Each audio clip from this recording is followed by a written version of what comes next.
Hi friends, പുതിയൊരു വീഡിയോയിലേക്ക് എല്ലാവർക്കും സ്വാഗതം. അങ്ങനെ കാവേരി വിനീതിൻ്റെ കടയിൽ ഇരുന്നിട്ട് സംസാരിക്കുകയാണ് ജോലിയുടെ കാര്യത്തെ പറ്റി. വിനീത് ജോലിയുടെ കാര്യം പറയുമ്പോൾ ആരാണ് ഈ ജോലി ശരിയാക്കി തന്നതെന്നൊക്കെ പറയുമ്പോൾ ഞാൻ നിവിനോട് പറഞ്ഞിട്ട് നിവിനാണ് ഈ ജോലി ശരിയാക്കി തന്നത്. അതിന് രാജേശ്വരി മേഡത്തിന് എന്നെ ഇഷ്ടപ്പെടുമെന്ന് ചോദിക്കുകയാണ്. അതിനെന്താ നിവിനല്ലേ ഉറപ്പ് തന്നിരിക്കുന്നത് എന്ന് ചോദിക്കുകയാണ് കേട്ടോ. അപ്പോൾ കാവേരിക്ക് ചിരി വരികയാണ്. ആര്, ഇയാളോ? ഇയാൾക്ക് അതിന് അവിടെ എന്താ ജോലി എന്ന് ചോദിക്കുകയാണ് കേട്ടോ. അപ്പോൾ അവിടുത്തെ അഡ്മിനിസ്ട്രേഷൻ മുഴുവൻ ചെയ്യുന്നതേ ഞാനാന്ന് പറയട്ടോ. ഓ പിന്നെ ഒരു പടക്കം കൈ വീണപ്പോൾ അമ്മയെന്ന് വിളിച്ചിട്ട് അമ്മയുടെ സാരിത്തുമ്പിൽ ഒളിച്ച ആളല്ലേ അവിടുത്തെ അഡ്മിനിസ്ട്രേഷൻ ചെയ്യാൻ പോകുന്നത്. നല്ല കഥ തന്നെ എന്ന് പറഞ്ഞിട്ട് കളിയാക്കാണേ. അന്നേരം വിനീത് പറയണതേ, കാവേരി വെറുതെ നിവിനെ കളിയാക്കാൻ നിൽക്കണ്ട കേട്ടോ. ഞാൻ നിവിനോട് പറഞ്ഞിട്ടാ നിവിന് ഈ ഒരു ജോലി കാവേരിക്ക് വേണ്ടി ശരിയാക്കി തന്നത് എന്ന് പറയാം കേട്ടോ. അപ്പം പിന്നെ കളിയാക്കാനൊന്നും നിൽക്കണ്ട എന്ന് പറയും. അപ്പോൾ കാവേരി പറയും, അതിന് ഇയാളുടെ അമ്മയ്ക്ക് എന്നെ ഇഷ്ടപ്പെടില്ലല്ലോ എന്ന് പറയുകയാണേ. അപ്പം നിവിൻ പറയുന്നുണ്ട്, അതൊക്കെ ഞാൻ നോക്കിക്കോളാം എന്ന് പറയുകയാണേ. ഞാൻ പറഞ്ഞിട്ടുണ്ടെങ്കിൽ അമ്മ എന്തായാലും അത് നിരസിക്കൊന്നുമില്ല എന്നൊക്കെ പറയും. അപ്പോൾ വിനീത് പറയും, എന്തായാലും ഈ ഒരു ജോലി ആവശ്യമില്ലേ, അപ്പോൾ എന്തായാലും പോയിക്കോ എന്നൊക്കെ പറയട്ടോ. അപ്പോൾ കാവേരിക്ക് സമ്മതമാണ്. പക്ഷേ എന്നെ അവിടെ നിർത്തുമോ എന്നുള്ള കാര്യത്തിൽ എനിക്ക് സംശയമുണ്ടെന്ന് പറയും. അതൊന്നും സാരമില്ല, നിവിനല്ലാതെ ഏറ്റെന്നല്ലേ പറയുന്നത്. അപ്പോൾ പിന്നെ എന്തായാലും ജോലിക്ക് പോകുക തന്നെ ചെയ്യാമെന്ന് പറയാണ്. അങ്ങനെ നിവിൻ വാക്ക് കൊടുക്കാണ് കേട്ടോ കാവേരിക്ക് അവിടെ ജോലിക്ക് എടുക്കാമെന്നുള്ള കാര്യം. ആണോ, എന്നാൽ കൈ കൊടുക്ക് എന്ന് പറഞ്ഞിട്ട് കൈ എടുക്കുമ്പോഴേക്കും വിനീതിനാണ് കേട്ടോ കാവേരി കൈ കൊടുക്കുന്നത്. വേഗം തന്നെ കൈയും കൊണ്ടുപോയ നിവിൻ ചമ്മിപ്പോവുകയാണ്. അതിനുശേഷം പിന്നീട് കാവേരി സന്തോഷത്തോടു കൂടിയിട്ട് വീട്ടിലേക്ക് വരികയാണ്. എന്നിട്ട് ഗംഗനോട് പറയുകയാണ് ജോലിയുടെ കാര്യം. അപ്പോൾ ഗംഗ പറയുന്നുണ്ട്, ആണോ, സത്യമാണ് നീ പറയുന്നത്? അതെ, നീ പോയിട്ട് അമ്മനോട് പറയും. ഗംഗേച്ചും കൂടെ വായു, നീ പറയടി, വാ നമുക്ക് ഒരുമിച്ച് പറയാമെന്ന് പറയും. അമ്മേ, എനിക്കൊരു ജോലി കിട്ടി എന്ന് പറയട്ടോ. അന്നേരം ശാരദ ചോദിക്കുകയാണ്, ഇത് ഗവൺമെൻറ് ജോലിയാണോ? പിന്നെ ഗവൺമെൻറ് ജോലി. ഇവിടെ ഒരു പ്രധാനമന്ത്രിയുടെ ഒഴിവുണ്ടായിരുന്നു, അതിനെന്നോട് ചേർന്നോളാൻ പറഞ്ഞിട്ടുണ്ടെന്നൊക്കെ പറയാം കേട്ടോ. അപ്പോൾ പറഞ്ഞു, പ്രധാനമന്ത്രിയോ? ഇവിടെ എവിടെ പ്രധാനമന്ത്രി? അമ്മേ, ഇവിടെ ആരാ ഗവൺമെൻറ് ജോലിയൊക്കെ എടുത്തു വെച്ചിരിക്കുന്നത്? ഗവൺമെൻറ് ജോലി ഒന്നുമല്ല, റിസപ്ഷനിസ്റ്റാണെന്ന് പറയും കേട്ടോ റിസോർട്ടിൽ. റിസോർട്ടിലോ? റിസോർട്ടിൽ അത് കാവേരി അഭിനയിച്ച് കാണിക്കുകയാണ് കേട്ടോ. ആൾക്കാർ ഇങ്ങനെ ഗസ്റ്റുകൾ ഇങ്ങനെ വരുന്ന സമയത്ത് നമ്മൾ നമസ്കാരം പറഞ്ഞ് അവരകത്തേക്ക് ക്ഷണിക്കുക. അരവിന്ദേട്ടൻ്റെ കൂടെ പോയിട്ടേ ഞാൻ കണ്ടിട്ടുണ്ട്. ഹോട്ടലിന് പുറത്ത് ഊണ് റെഡി എന്ന് പറഞ്ഞിട്ട് എഴുതി നിൽക്കണ പോലെ ഒരു പയ്യൻ ചെന്ന് നിൽക്കണ പോലത്തെ ജോലിയല്ലേ നോക്കിയിട്ട്. അതെ, അതിനൊന്നും പോകണ്ടെന്ന് പറഞ്ഞിട്ട്. അയ്യോ, അതല്ല അമ്മേ എന്ന് പറയട്ടോ. പിന്നെ റിസോർട്ടിലെ എല്ലാ കാര്യങ്ങളും ഞാൻ തന്നെ നോക്കണം.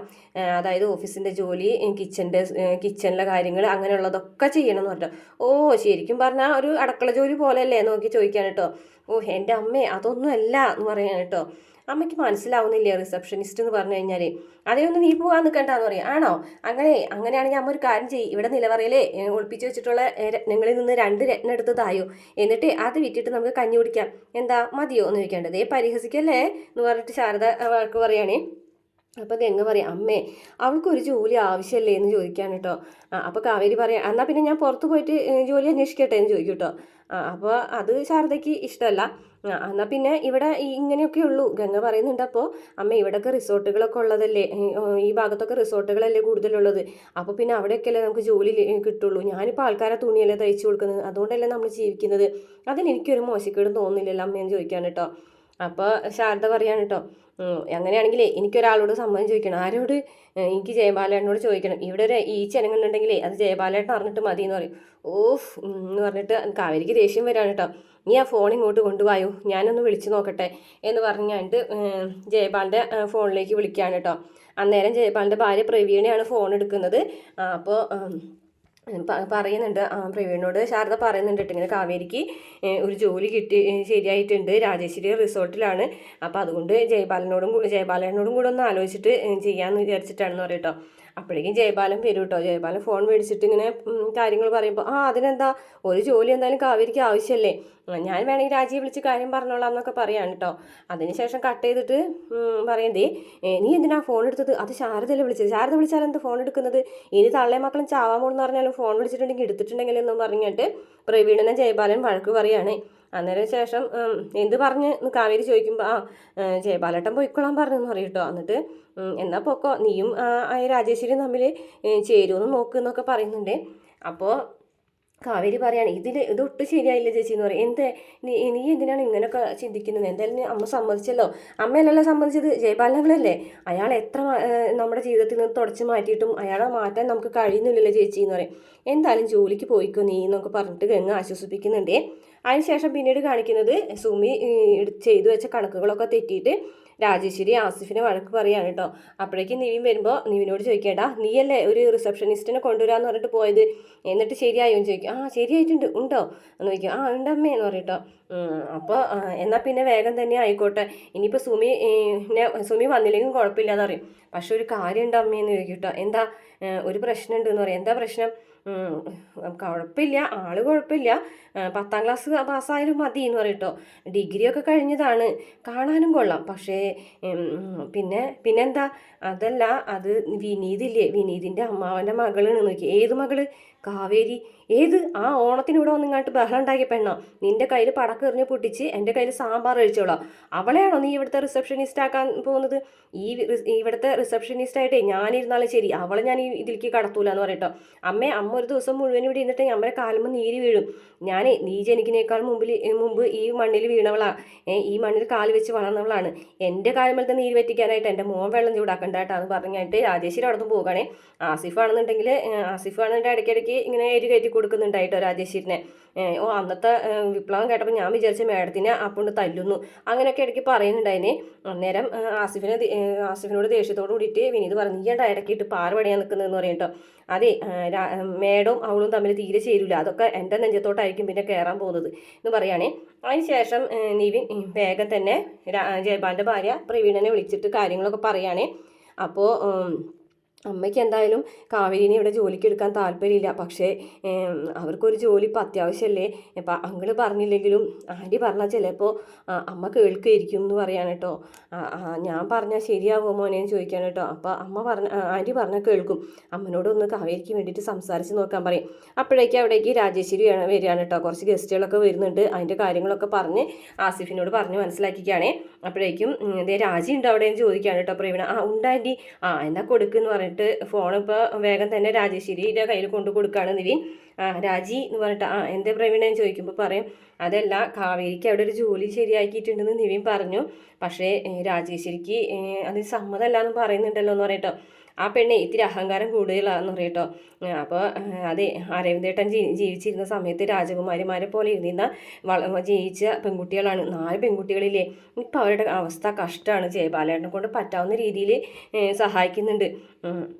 പക്ഷേ എന്നാലൊരു പരിധിയില്ലേ, അവർക്ക് ജീവിക്കണ്ടേ. അതിന് വേണ്ടിയിട്ടാണ് ആ കുട്ടിക്കൊരു ജോലി ആവശ്യമായിട്ട് വന്നത്.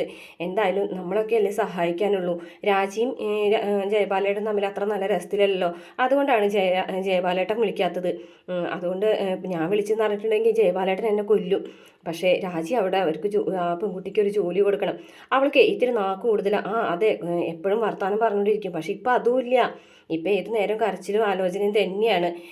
എന്തായാലും എങ്ങനെ ജീവിച്ചിരുന്ന 4 പെൺകുട്ടികളില്ലേ രാജി, അതെങ്കിലും നമ്മൾ ആലോചിക്കേണ്ടേ എന്ന് ചോദിക്കുകയാണ് കേട്ടോ. അപ്പോൾ ലാസ്റ്റ് രാജി സമ്മതിക്കുകയാണ് കേട്ടോ.